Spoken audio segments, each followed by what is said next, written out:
قرآن مجید کا نواں سورہ سورہ توبہ۔ مسلمانوں، جن مشرکین سے تم نے عہد و پیمان کیا تھا، اب ان سے خدا اور رسول کی طرف سے مکمل بیزاری کا اعلان ہے، لہذا کافروں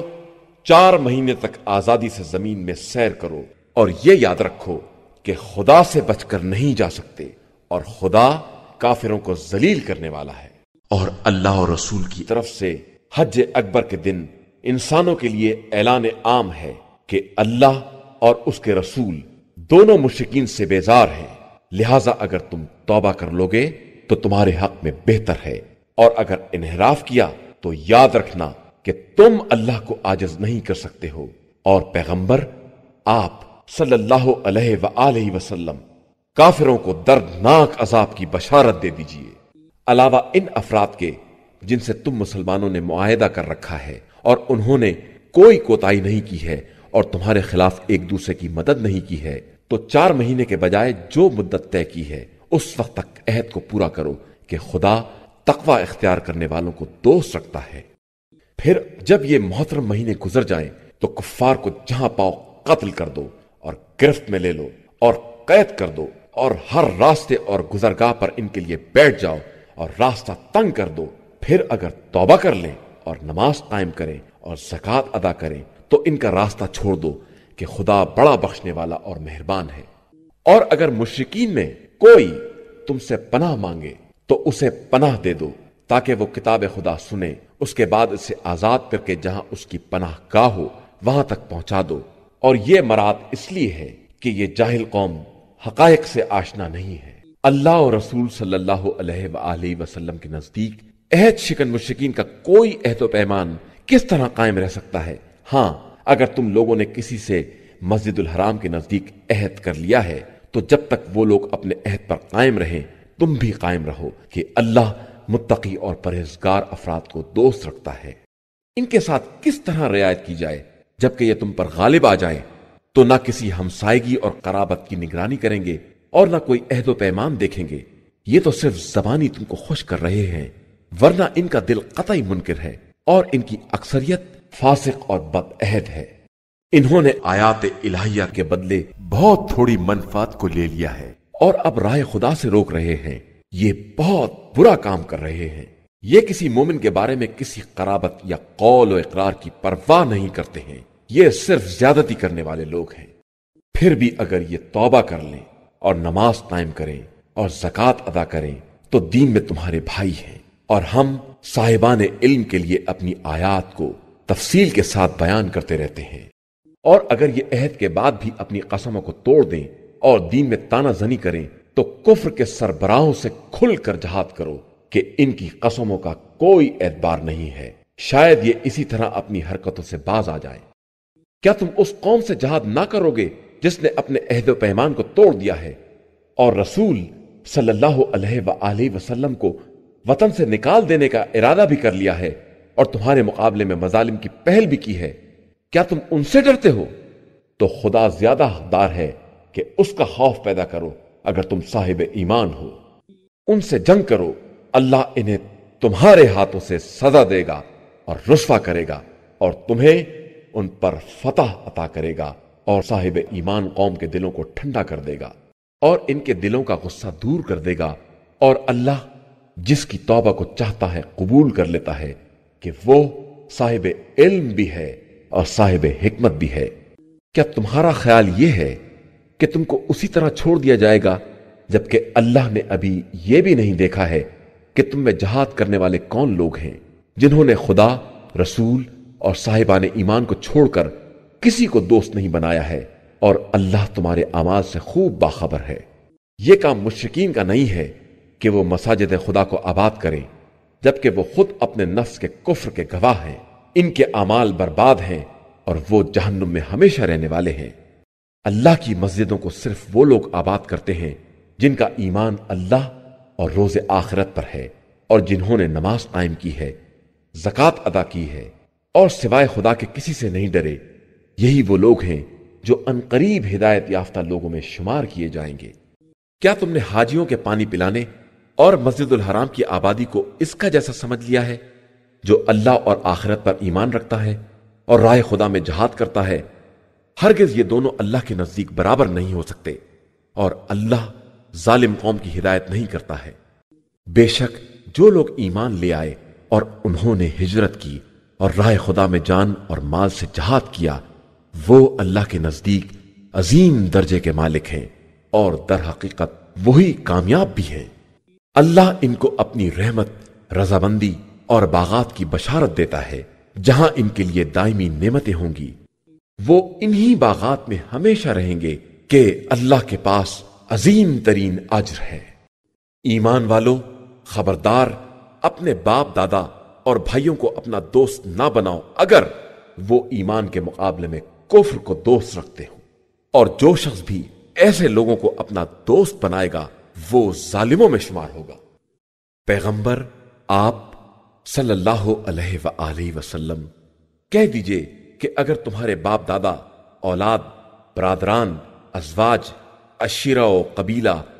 اور وہ اموال جنہیں تم نے جمع کیا ہے اور وہ تجارت جس کے خسارے کی طرف سے فکر مند رہتے ہو اور وہ مکانات جنہیں پسند کرتے ہو تمہاری نگاہ میں اللہ، اس کے رسول اور راہ خدا میں جہاد سے زیادہ محبوب ہیں، تو وقت کا انتظار کرو یہاں تک کہ امر الہی آ جائے، اور اللہ فاسق قوم کی ہدایت نہیں کرتا ہے۔ بے شک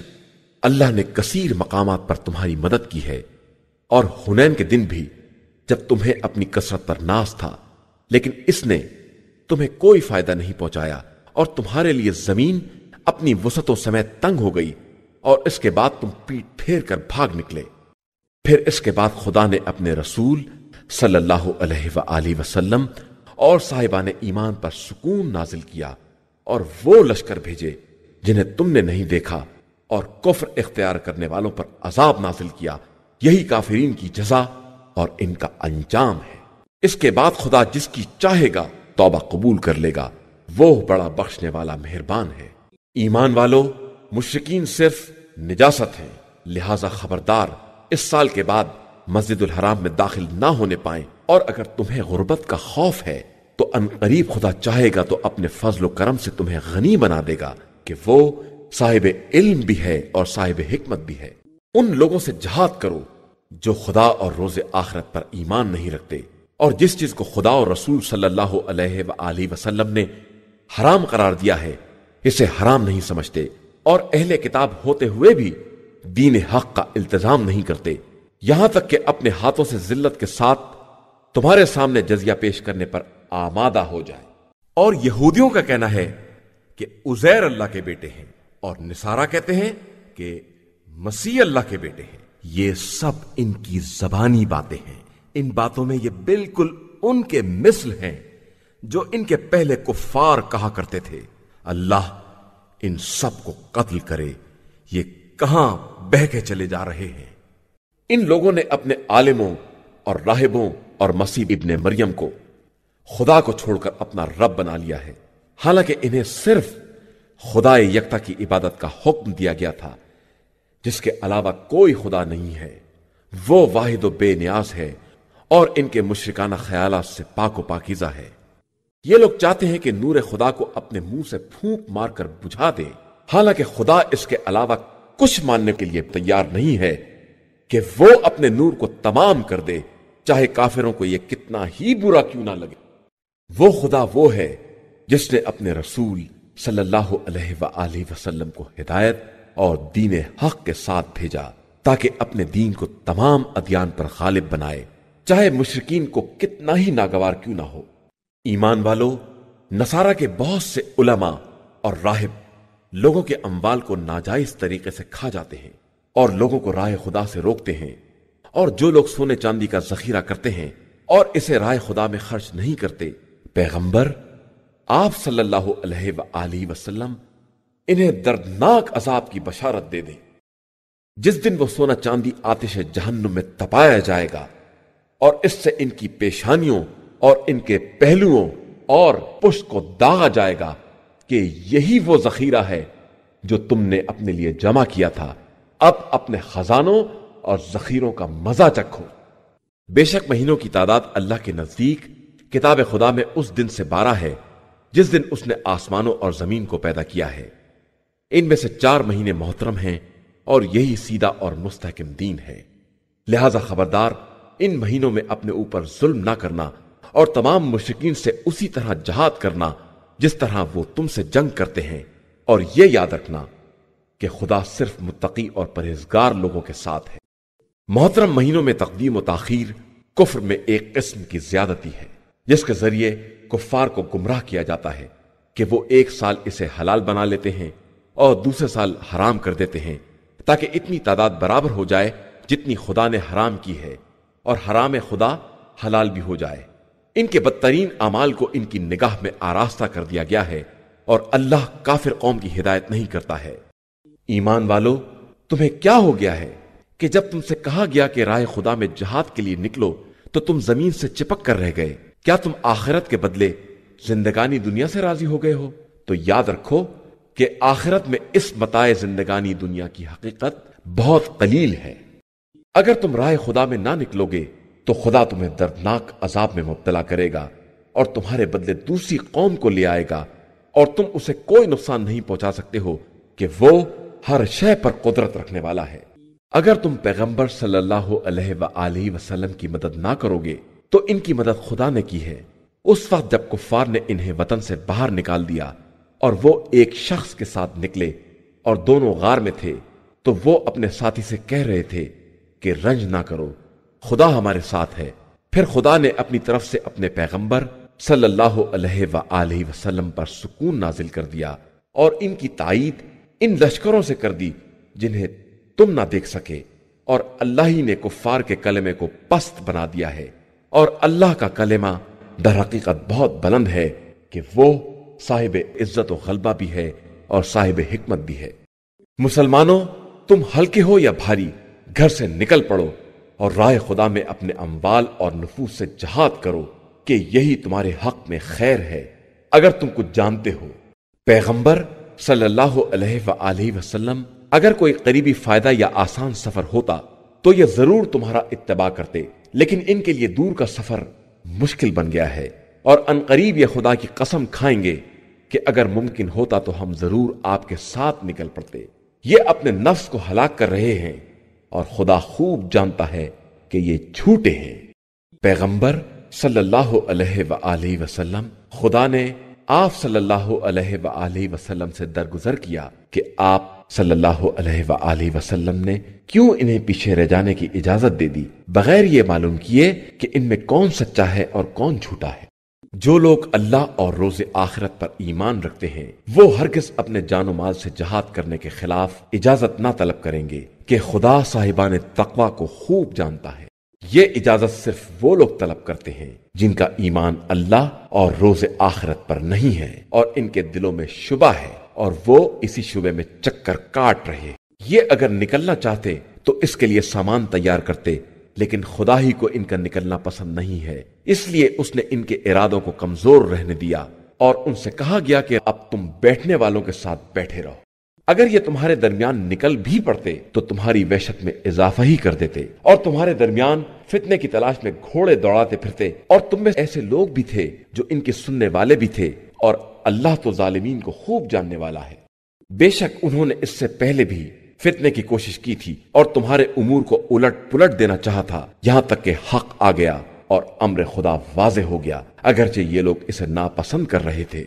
ان میں وہ لوگ بھی ہیں جو کہتے ہیں کہ ہم کو اجازت دے دیجئے اور فتنے میں نہ ڈالیے، تو آگاہ ہو جاؤ کہ یہ واقعاً فتنے میں گر چکے ہیں، اور جہنم تو کافرین کو ہر طرف سے احاطہ کیے ہوئے ہے۔ ان کا حال یہ ہے کہ آپ صلی اللہ علیہ وآلہ وسلم تک نیکی آتی ہے تو انہیں بری لگتی ہے، اور کوئی مصیبت آ جاتی ہے تو کہتے ہیں کہ ہم نے اپنا کام پہلے ہی ٹھیک کر لیا تھا، اور خوش و خرم واپس چلے جاتے ہیں۔ آپ صلی اللہ علیہ وآلہ وسلم کہہ دیجئے کہ ہم تک وہی حالات آتے ہیں جو خدا نے ہمارے حق میں لکھ دیے ہیں، وہی ہمارا مولا ہے، اور صاحبان ایمان اسی پر توکل اور اعتماد رکھتے ہیں۔ آپ صلی اللہ علیہ وآلہ وسلم کہہ دیجئے کہ تم ہمارے بارے میں جس بات کا انتظار کر رہے ہو وہ دو میں سے ایک نیکی ہے، اور ہم تمہارے بارے میں اس بات کا انتظار کر رہے ہیں کہ خدا اپنی طرف سے یا ہمارے ہاتھوں سے تمہیں عذاب میں مبتلا کر دے، لہٰذا اب عذاب کا انتظار کرو ہم بھی تمہارے ساتھ انتظار کر رہے ہیں۔ کہہ دیجئے کہ تم بخوشی خرچ کرو یا جبرن، تمہارا عمل قبول ہونے والا نہیں ہے کہ تم ایک فاسق قوم ہو۔ اور ان کے نفقات کو قبول ہونے سے صرف اس بات نے روک دیا ہے کہ انہوں نے خدا اور رسول صلی اللہ علیہ وآلہ وسلم کا انکار کیا ہے، اور یہ نماز بھی سستی اور کسل مندی کے ساتھ بجا لاتے ہیں اور راہ خدا میں کراہت اور ناگواری کے ساتھ خرچ کرتے ہیں۔ تمہیں ان کے اموال اور اولاد حیرت میں نہ ڈال دیں، بس اللہ کا ارادہ یہی ہے کہ انہی کے ذریعے ان پر زندگانی دنیا میں عذاب کرے اور حالت کفر ہی میں ان کی جان نکل جائے، اور یہ اللہ کی قسم کھاتے ہیں کہ یہ تم ہی میں سے ہیں، حالانکہ یہ تم میں سے نہیں ہیں۔ یہ لوگ بزدل لوگ ہیں۔ ان کو کوئی پناہ گاہ یا غار یا گھس بیٹھنے کی جگہ مل جائے تو اس کی طرف بے تحاشا بھاگ جائیں گے، اور انہی میں سے وہ بھی ہیں جو خیرات کے بارے میں الزام لگاتے ہیں کہ انہیں کچھ مل جائے تو راضی ہو جائیں گے اور نہ دیا جائے تو ناراض ہو جائیں گے۔ حالانکہ اے کاش یہ خدا اور رسول کے دیے ہوئے پر راضی ہو جاتے اور یہ کہتے کہ ہمارے لیے اللہ ہی کافی ہے، عنقریب وہ اور اس کا رسول اپنے فضل و احسان سے عطا کر دیں گے، اور ہم تو صرف اللہ کی طرف رغبت رکھنے والے ہیں۔ صدقات و خیرات بس فقراء، مساکین اور ان کے کام کرنے والے، اور جن کی تالیف قلب کی جاتی ہے، اور غلاموں کی گردن کی آزادی میں، اور قرضداروں کے لیے، اور راہ خدا میں، اور غربت زدہ مسافروں کے لیے ہیں۔ یہ اللہ کی طرف سے فریضہ ہے، اور اللہ خوب جاننے والا اور حکمت والا ہے۔ ان میں سے وہ بھی ہیں جو پیغمبر صلی اللہ علیہ وآلہ وسلم کو اذیت دیتے ہیں اور کہتے ہیں کہ وہ تو صرف کان ہیں۔ آپ صلی اللہ علیہ وآلہ وسلم کہہ دیجئے کہ تمہارے حق میں بہتری کے کان ہیں کہ خدا پر ایمان رکھتے ہیں اور مومنین کی تصدیق کرتے ہیں اور صاحبان ایمان کے لیے رحمت ہے، اور جو لوگ رسول خدا کو اذیت دیتے ہیں ان کے واسطے دردناک عذاب ہے۔ یہ لوگ تم لوگوں کو راضی کرنے کے لیے خدا کی قسم کھاتے ہیں، حالانکہ خدا اور رسول اس بات کے زیادہ حقدار تھے کہ اگر یہ صاحبان ایمان تھے تو واقعاً انہیں اپنے اعمال و کردار سے راضی کرتے۔ کیا یہ نہیں جانتے ہیں کہ جو خدا اور رسول سے مخالفت کرے گا اس کے لیے آتش جہنم ہے، اور اسی میں ہمیشہ رہنا ہے، اور یہ بہت بڑی رسوائی ہے۔ منافقین کو یہ خوف بھی ہے کہ کہیں کوئی سورہ نازل ہو کر مسلمانوں کو ان کے دل کے حالات سے باخبر نہ کر دے، تو آپ صلی اللہ علیہ وآلہ وسلم کہہ دیجئے کہ تم اور مذاق اڑاؤ، اللہ بہرحال اس چیز کو منظر عام پر لے آئے گا جس کا تمہیں خطرہ ہے۔ اور اگر آپ صلی اللہ علیہ وآلہ وسلم ان سے باس پرس کریں گے تو کہیں گے کہ ہم تو صرف بات چیت اور دل لگی کر رہے تھے، تو آپ صلی اللہ علیہ وآلہ وسلم کہہ دیجئے کہ کیا اللہ اور اس کی آیات اور رسول کے بارے میں مذاق اڑا رہے تھے؟ تو اب معذرت نہ کرو، تم نے ایمان کے بعد کفر اختیار کیا ہے۔ ہم اگر تم میں سے ایک جماعت کو معاف بھی کر دیں گے تو دوسری جماعت پر ضرور عذاب کریں گے کہ یہ لوگ مجرم ہیں۔ منافق مرد اور منافق عورتیں آپس میں سب ایک دوسرے سے ہیں، سب برائیوں کا حکم دیتے ہیں اور نیکیوں سے روکتے ہیں، اور اپنے ہاتھوں کو راہ خدا میں خرچ کرنے سے روکے رہتے ہیں۔ انہوں نے اللہ کو بھلا دیا ہے تو اللہ نے انہیں بھی نظر انداز کر دیا ہے کہ منافقین ہی اصل میں فاسق ہیں، اور اللہ نے منافق مردوں اور عورتوں سے اور تمام کافروں سے آتش جہنم کا وعدہ کیا ہے جس میں یہ ہمیشہ رہنے والے ہیں، وہی ان کے واسطے کافی ہے اور ان کے لیے ہمیشہ رہنے والا عذاب ہے۔ تمہاری مثال تم سے پہلے والوں کی ہے جو تم سے زیادہ طاقتور تھے اور تم سے زیادہ مالدار اور صاحب اولاد بھی تھے۔ انہوں نے اپنے حصے سے خوب فائدہ اٹھایا اور تم نے بھی اسی طرح اپنے نصیب سے فائدہ اٹھایا جس طرح تم سے پہلے والوں نے اٹھایا تھا، اور اسی طرح لغویات میں داخل ہوئے جس طرح وہ لوگ داخل ہوئے تھے، حالانکہ وہی وہ لوگ ہیں جن کے اعمال دنیا اور آخرت میں برباد ہو گئے، اور وہی وہ لوگ ہیں جو حقیقتاً خسارہ والے ہیں۔ کیا ان لوگوں کے پاس ان سے پہلے والے افراد قوم نوح، عاد، سمود، قوم ابراہیم، اصحاب مدین اور الٹ دی جانے والی بستیوں کی خبر نہیں آئی جن کے پاس ان کے رسول واضح نشانیاں لے کر آئے اور انہوں نے انکار کر دیا؟ خدا کسی پر ظلم کرنے والا نہیں ہے، لوگ خود اپنے نفس پر ظلم کرتے ہیں۔ مومن مرد اور مومن عورتیں آپس میں سب ایک دوسرے کے ولی اور مددگار ہیں۔ کہ یہ سب ایک دوسرے کو نیکیوں کا حکم دیتے ہیں اور برائیوں سے روکتے ہیں، نماز قائم کرتے ہیں، زکوٰۃ ادا کرتے ہیں، اللہ اور رسول صلی اللہ علیہ وآلہ وسلم کی اطاعت کرتے ہیں۔ یہی وہ لوگ ہیں جن پر عنقریب خدا رحمت نازل کرے گا کہ وہ ہر شے پر غالب اور صاحب حکمت ہے۔ اللہ نے مومن مرد اور مومن عورتوں سے ان باغات کا وعدہ کیا ہے جن کے نیچے نہریں جاری ہوں گی، یہ ان میں ہمیشہ رہنے والے ہیں۔ ان جنات عدن میں پاکیزہ مکانات ہیں، اور اللہ کی مرضی تو سب سے بڑی چیز ہے، اور یہی ایک عظیم کامیابی ہے۔ پیغمبر صلی اللہ علیہ وآلہ وسلم کفار اور منافقین سے جہاد کیجیے اور ان پر سختی کیجیے کہ ان کا انجام جہنم ہے جو بدترین ٹھکانہ ہے۔ یہ اپنی باتوں پر اللہ کی قسم کھاتے ہیں کہ ایسا نہیں کہا، حالانکہ انہوں نے کلمہ کفر کہا ہے اور اپنے اسلام کے بعد کافر ہو گئے ہیں، اور وہ ارادہ کیا تھا جو حاصل نہیں کر سکے، اور ان کا غصہ صرف اس بات پر ہے کہ اللہ اور رسول صلی اللہ علیہ وآلہ وسلم نے اپنے فضل و کرم سے مسلمانوں کو نواز دیا ہے۔ بہرحال یہ اب بھی توبہ کر لیں تو ان کے حق میں بہتر ہے، اور منہ پھیر لیں تو اللہ ان پر دنیا اور آخرت میں دردناک عذاب کرے گا، اور روئے زمین پر کوئی ان کا سرپرست اور مددگار نہ ہوگا۔ ان میں وہ بھی ہیں جنہوں نے خدا سے عہد کیا کہ اگر وہ اپنے فضل و کرم سے عطا کر دے گا تو اس کی راہ میں صدقہ دیں گے اور نیک بندوں میں شامل ہو جائیں گے۔ اس کے بعد جب خدا نے اپنے فضل سے عطا کر دیا تو بخل سے کام لیا اور کنارہ کش ہو کر پلٹ گئے، تو ان کے بخل نے ان کے دلوں میں نفاق راسخ کر دیا اس دن تک کے لیے جب یہ خدا سے ملاقات کریں گے، اس لیے کہ انہوں نے خدا سے کیے ہوئے وعدے کی مخالفت کی ہے اور جھوٹ بولے ہیں۔ کیا یہ نہیں جانتے کہ خدا ان کے راز دل اور ان کی سرگوشیوں کو بھی جانتا ہے، اور وہ سارے غیب کا جاننے والا ہے۔ جو لوگ صدقات میں فراخ دلی سے حصہ لینے والے مومنین اور ان غریبوں پر جن کے پاس ان کی محنت کے علاوہ کچھ نہیں ہے الزام لگاتے ہیں اور پھر ان کا مذاق اڑاتے ہیں، خدا ان کا بھی مذاق بنا دے گا اور اس کے پاس بڑا دردناک عذاب ہے۔ آپ صلی اللہ علیہ وآلہ وسلم ان کے لیے استغفار کریں یا نہ کریں، اگر 70 مرتبہ بھی استغفار کریں گے تو خدا انہیں بخشنے والا نہیں ہے، اس لیے کہ انہوں نے اللہ اور رسول صلی اللہ علیہ وآلہ وسلم کا انکار کیا ہے، اور خدا فاسق قوم کو ہدایت نہیں دیتا ہے۔ جو لوگ جنگ تبوک میں نہیں گئے وہ رسول اللہ صلی اللہ علیہ وآلہ وسلم کے پیچھے بیٹھے رہ جانے پر خوش ہیں، اور انہیں اپنے جان و مال سے راہ خدا میں جہاد ناگوار معلوم ہوتا ہے، اور یہ کہتے ہیں کہ تم لوگ گرمی میں نہ نکلو۔ تو پیغمبر آپ صلی اللہ علیہ وآلہ وسلم کہہ دیجئے کہ آتش جہنم اس سے زیادہ گرم ہے، اگر یہ لوگ کچھ سمجھنے والے ہیں۔ اب یہ لوگ ہنسیں کم اور روئیں زیادہ کہ یہی ان کے کیے کی جزا ہے۔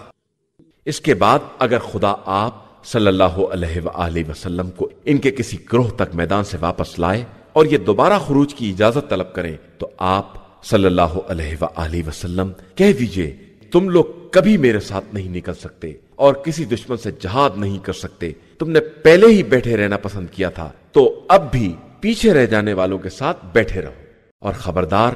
ان میں سے کوئی مر بھی جائے تو اس کی نماز جنازہ نہ پڑھیے گا اور اس کی قبر پر کھڑے بھی نہ ہوئیے گا کہ ان لوگوں نے خدا اور رسول کا انکار کیا ہے اور حالت فسق میں دنیا سے گزر گئے ہیں، اور ان کے اموال و اولاد آپ صلی اللہ علیہ وآلہ وسلم کو بھلے نہ معلوم ہو، خدا ان کے ذریعے ان پر دنیا میں عذاب کرنا چاہتا ہے اور چاہتا ہے کہ کفر کی حالت میں ان کا دم نکل جائے۔ اور جب کوئی سورہ نازل ہوتا ہے کہ اللہ پر ایمان لے آؤ اور رسول کے ساتھ جہاد کرو تو انہی کے صاحبان حیثیت آپ سے اجازت طلب کرنے لگتے ہیں اور کہتے ہیں کہ ہمیں انہی بیٹھنے والوں کے ساتھ چھوڑ دیجئے۔ یہ اس بات پر راضی ہیں کہ پیچھے رہ جانے والوں کے ساتھ رہ جائیں، ان کے دلوں پر مہر لگ گئی ہے، اب یہ کچھ سمجھنے والے نہیں ہیں۔ لیکن رسول صلی اللہ علیہ وآلہ وسلم اور ان کے ساتھ ایمان لانے والوں نے راہ خدا میں اپنے جان و مال سے جہاد کیا ہے، اور انہی کے لیے نیکیاں ہیں اور وہی فلاح یافتہ اور کامیاب ہیں۔ اللہ نے ان کے لیے وہ باغات مہیا کیے ہیں جن کے نیچے نہریں جاری ہیں، اور وہ انہی میں ہمیشہ رہنے والے ہیں، اور یہی بہت بڑی کامیابی ہے۔ اور آپ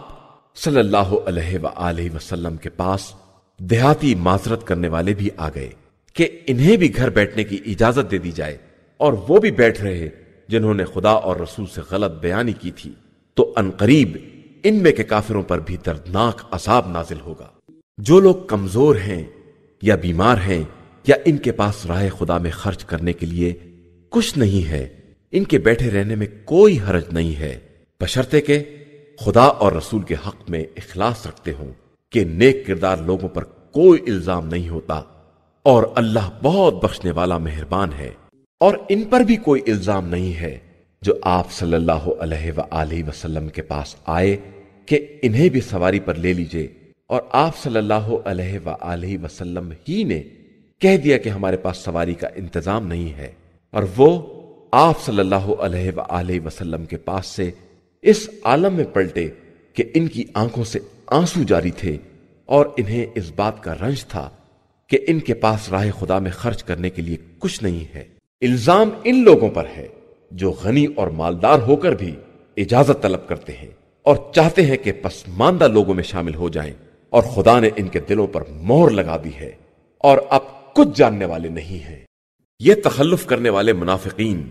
تم لوگوں کی واپسی پر طرح طرح کے عذر بیان کریں گے، تو آپ صلی اللہ علیہ وآلہ وسلم کہہ دیجئے کہ تم لوگ عذر نہ بیان کرو، ہم تصدیق کرنے والے نہیں ہیں، اللہ نے ہمیں تمہارے حالات بتا دیے ہیں، وہ یقیناً تمہارے اعمال کو دیکھ رہا ہے اور رسول بھی دیکھ رہا ہے۔ اس کے بعد تم حاضر و غیب کے عالم خدا کی بارگاہ میں واپس کیے جاؤ گے، اور وہ تمہیں تمہارے اعمال سے باخبر کرے گا۔ ان قریب یہ لوگ تمہاری واپسی پر خدا کی قسم کھائیں گے کہ تم ان سے درگزر کر دو تو تم کنارہ کشی اختیار کر لو۔ یہ مجسمہ خباثت ہے، ان کا ٹھکانہ جہنم ہے، جو ان کے کیے کی صحیح سزا ہے۔ یہ تمہارے سامنے قسم کھاتے ہیں کہ تم ان سے راضی ہو جاؤ، تو اگر تم راضی بھی ہو جاؤ تو خدا فاسق قوم سے راضی ہونے والا نہیں ہے۔ یہ دیہاتی کفر اور نفاق میں بہت سخت ہیں، اور اسی قابل ہیں کہ جو کتاب خدا نے اپنے رسول صلی اللہ علیہ وآلہ وسلم پر نازل کی ہے، اس کے حدود اور احکام کو نہ پہچانے، اور اللہ خوب جاننے والا اور صاحب حکمت ہے۔ انہی اعراب میں وہ بھی ہیں جو اپنے انفاق کو گھاٹا سمجھتے ہیں، اور آپ صلی اللہ علیہ وآلہ وسلم کے بارے میں مختلف گردشوں کا انتظار کیا کرتے ہیں، تو خود ان کے اوپر بری گردش کی مار ہے، اور اللہ خوب سننے والا اور جاننے والا ہے۔ انہی اعراب میں وہ بھی ہیں جو اللہ اور آخرت پر ایمان رکھتے ہیں، اور اپنے انفاق کو خدا کی قربت اور رسول صلی اللہ علیہ وآلہ وسلم کی دعائے رحمت کا ذریعہ قرار دیتے ہیں، اور بے شک یہ ان کے لیے سامان قربت ہے۔ ان قریب خدا انہیں اپنی رحمت میں داخل کر لے گا کہ وہ غفور بھی ہے اور رحیم بھی ہے۔ اور مہاجرین و انصار میں سے سبقت کرنے والے اور جن لوگوں نے نیکی میں ان کا اتباع کیا ہے، ان سب سے خدا راضی ہو گیا ہے، اور یہ سب خدا سے راضی ہیں، اور خدا نے ان کے لیے وہ باغات مہیا کیے ہیں جن کے نیچے نہریں جاری ہیں، اور یہ ان میں ہمیشہ رہنے والے ہیں، اور یہی بہت بڑی کامیابی ہے۔ اور تمہارے گرد دیہاتیوں میں بھی منافقین ہیں، اور اہل مدینہ میں تو وہ بھی ہیں جو نفاق میں ماہر اور سرکش ہیں۔ تم ان کو نہیں جانتے ہو، لیکن ہم خوب جانتے ہیں۔ ان قریب ہم ان پر دوہرا عذاب کریں گے، اس کے بعد یہ عذاب عظیم کی طرف پلٹا دیے جائیں گے۔ اور دوسرے وہ لوگ جنہوں نے اپنے گناہوں کا اعتراف کیا کہ انہوں نے نیک اور بد اعمال مخلوط کر دیے ہیں، ان قریب خدا ان کی توبہ قبول کر لے گا کہ وہ بڑا بخشنے والا اور مہربان ہے۔ پیغمبر آپ صلی اللہ علیہ وآلہ وسلم ان کے اموال میں سے زکوٰۃ لے لیجئے کہ اس کے ذریعے یہ پاک و پاکیزہ ہو جائے، اور انہیں دعائیں دیجئے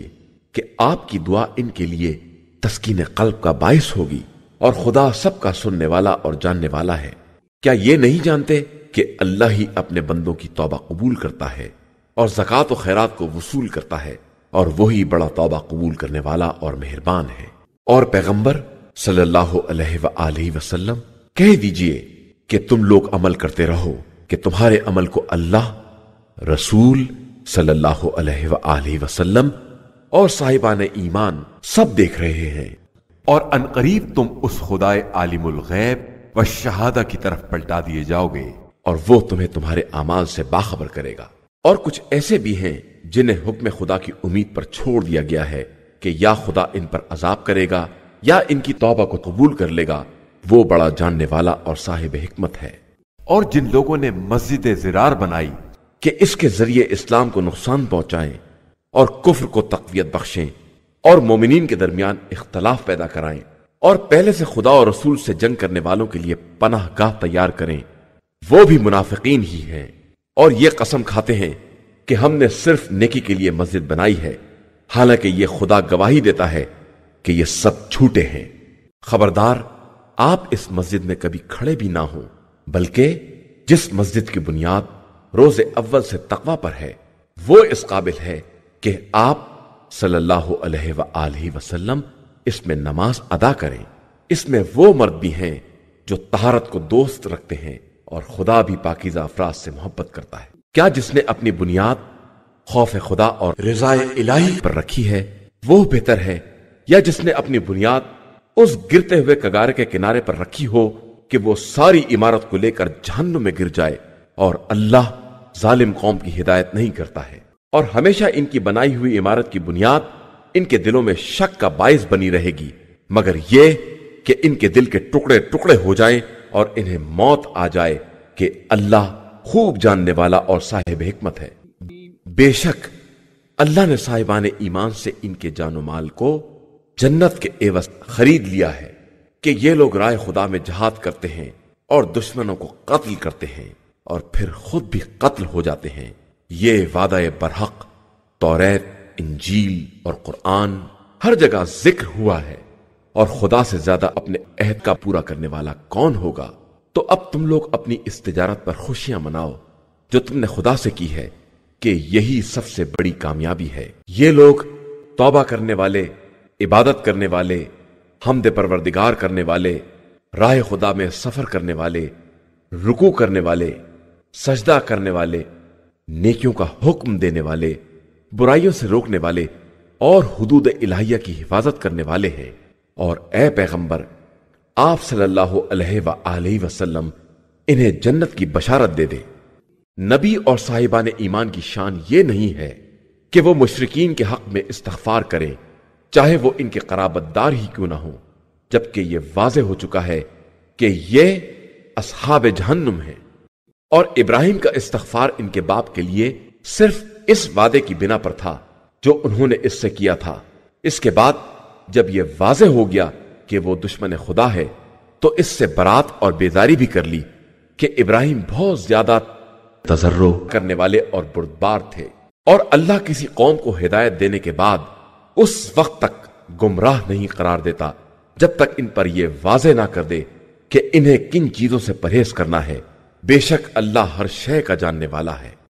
اللہ ہی کے لیے زمین و آسمان کی حکومت ہے، اور وہی حیات و موت کا دینے والا ہے، اور اس کے علاوہ تمہارا نہ کوئی سرپرست ہے نہ مددگار۔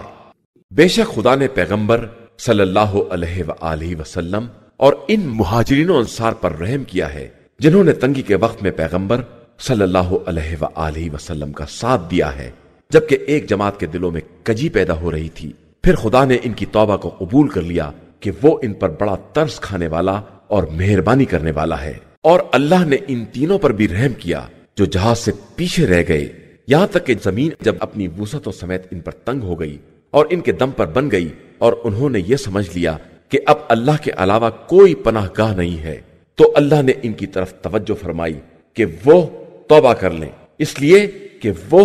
بڑا توبہ قبول کرنے والا اور مہربان ہے۔ ایمان والو، اللہ سے ڈرو اور صادقین کے ساتھ ہو جاؤ۔ اہل مدینہ یا اس کے اطراف کے دیہاتیوں کو یہ حق نہیں ہے کہ وہ رسول خدا سے الگ ہو جائیں یا اپنے نفس کو ان کے نفس سے زیادہ عزیز سمجھیں، اس لیے کہ انہیں کوئی پیاس، تھکن یا بھوک رائے خدا میں نہیں لگتی ہے، اور نہ وہ کفار کے دل دکھانے والا کوئی قدم اٹھاتے ہیں، نہ کسی بھی دشمن سے کچھ حاصل کرتے ہیں، مگر یہ کہ ان کے عمل نیک کو لکھ لیا جاتا ہے کہ خدا کسی بھی نیک عمل کرنے والے کے اجر و ثواب کو ضائع نہیں کرتا ہے۔ اور یہ کوئی چھوٹا یا بڑا خرچ راہ خدا میں نہیں کرتے ہیں، اور نہ کسی وادی کو طے کرتے ہیں مگر یہ کہ اسے بھی ان کے حق میں لکھ دیا جاتا ہے تاکہ خدا انہیں ان کے اعمال سے بہتر جزا عطا کر سکے۔ صاحبان ایمان کا یہ فرض نہیں ہے کہ وہ سب کے سب جہاد کے لیے نکل پڑیں، تو ہر گروہ میں سے ایک جماعت اس کام کے لیے کیوں نہیں نکلتی ہے کہ دین کا علم حاصل کرے، اور پھر جب اپنی قوم کی طرف پلٹ کر آئے تو اسے عذاب الہی سے ڈرائے کہ شاید وہ اسی طرح ڈرنے لگے۔ ایمان والو،